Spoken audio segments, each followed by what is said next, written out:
Did we just nail it on the head? The Wright brothers were in a war. Oh, It was the okay. Brazilian guy, or Blériot, or even Count von Zeppelin. Count von Zeppelin. Did he do the Yeah. Zepp? Wait, is that Yes. his real name? Yes, Nick. Oh, I get you, Bert. He was a count, like Count Chocula. It's a good cereal, by the way. Yeah. Well, I've always been more of the Frosted Flakes type. Because they're great. Something like that. They're okay. Oh, you're a butthead.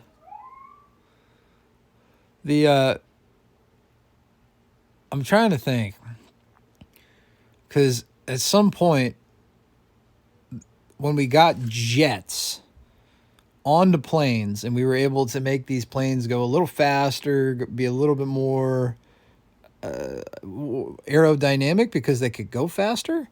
When did they start developing planes from land to sea? So you got like the big U.S. air carriers. How did that? Where did that What? come from? What fucking question are you asking? I'm trying to ask, when did planes start transitioning from landing in the land to landing in the sea? They were always able to do that. Curtis was a big name in aviation for a long time. I don't know if they're still around, who they got bought up by. But Mr. Curtis was a big early aviation pioneer following the Wrights and stuff. I don't think the Wrights did too much with, like, the Army, but Curtis did a lot of stuff for the Army. He built something that looked like a Wright flyer and would go up and, like, drop dummy grenades out of it. But he built some of the first seaplanes. You know, he attached big pontoons to them and could land and take off on the bodies of water and stuff. I don't know if it was Curtis or if it was somebody else, but before Lindbergh, it might have been Curtis. Somebody did that. They took their shitty early planes and flew across the Atlantic, but they just kept landing all the time. Before you had like GPS satellites and stuff, you just had chains of ships that dotted the oceans to like radio to each other and to watch the weather and radio it around and stuff. And they would just stop at each of these and like rest, refuel, repair, go on, blah blah blah blah blah. And that was a big army funded expedition to hop across the Atlantic.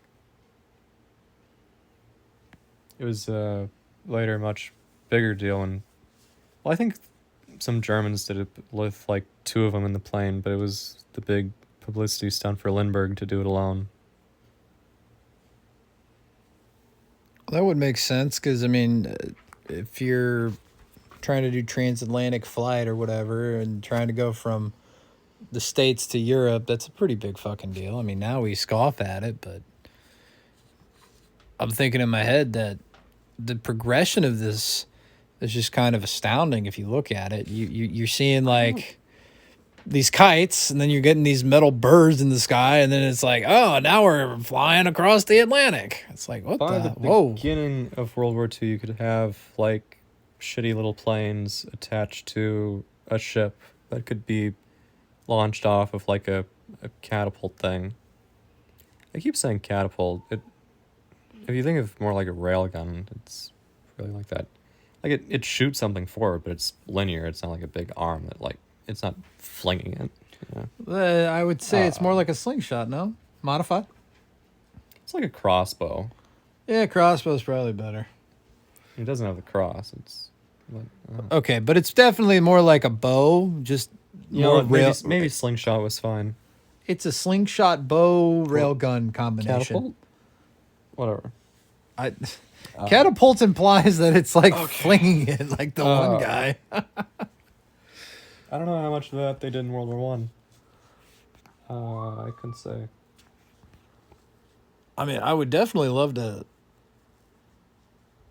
Are there any World War One veterans still alive now? No. Oh, that sucks. The last one died a few years ago. He was like a ambulance driver or something. Huh. He was like 16. I think he was American. That sucks. I remember I saw an interview for a World War II veteran, and that guy, he was like pushing 90, but he was a flamethrower, and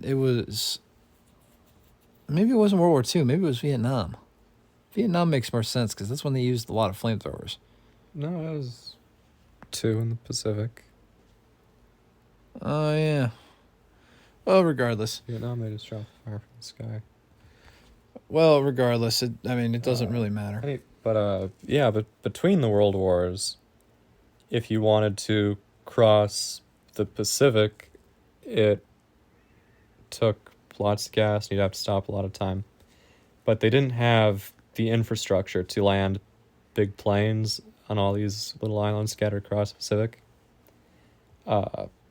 And big cities had big harbors and stuff they had for millennia, but they didn't have space cleared out for runways and things. So for a while there, between the wars, passenger seaplanes were really big.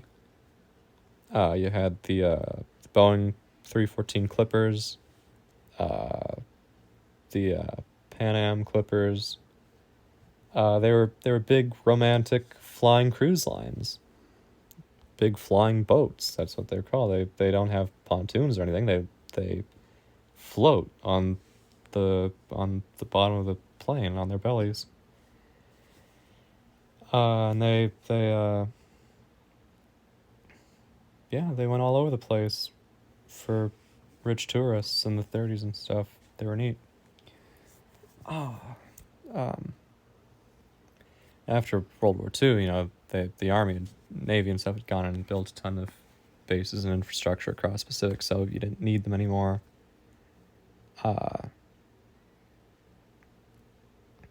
But right out at the outbreak of World War II, there was one of these 314 Boeing Clippers, and it was supposed to go from like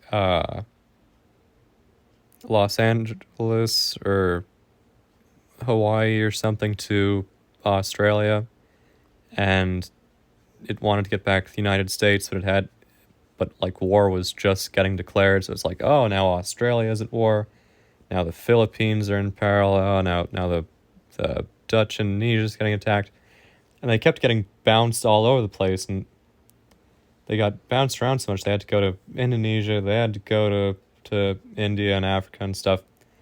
They ended up having to go home back to New York the long way around the planet. Oh. Like in That seems